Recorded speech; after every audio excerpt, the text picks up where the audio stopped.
ஓம் நம சிவாய. நாங்கள் காஷ்மீர் மாநிலத்தில் இருக்கக்கூடிய அமர்நாத் பனிலிங்க தரிசனம் பண்ணுறதுக்காக யாத்திரை மேற்கொண்டோம். நாங்கள் இப்போ பார்த்தோம்னா பஞ்சதாரணி அப்படின்ற இடத்துல இருந்து அமர்நாத் குகையில் இருக்கக்கூடிய பனிலிங்கத்தை தரிசனம் பண்ணுறதுக்கு நாங்கள் போயின்னு இருக்கோம். அந்த போயின்னு இருக்க வழியை தான் நீங்கள் பார்க்குறீங்க. இந்த பஞ்சதாரணின்ற இடத்துல இருந்து குதிரையிலையோ நடந்தோ டோலியிலையோ நாம் போயிட்டு சுவாமியை தரிசனம் பண்ணலாம். ஃபுல்லாகவே பனி மூடிய மலைகள். நாம் நடக்கக்கூடிய பாதை கூட ஐஸ் கட்டி மேலே தான் நாம் நடக்கிறோம். அங்கே போயிட்டு சுவாமி தரிசனம் பண்ணணும் அப்படின்ற அந்த இது கடும் குளிரில் நாங்கள் பயணம் பண்ணின்னு இருக்கோம். எல்லோரும் மலை ஏறின்னு இருக்காங்க. குதிரையில் போகிறவங்களும் குதிரையில் போகிறாங்க. அந்த காட்சியை தான் நீங்கள் பார்க்குறீங்க.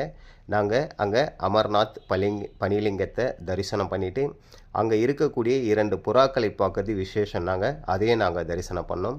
ஓம் நம சிவாய.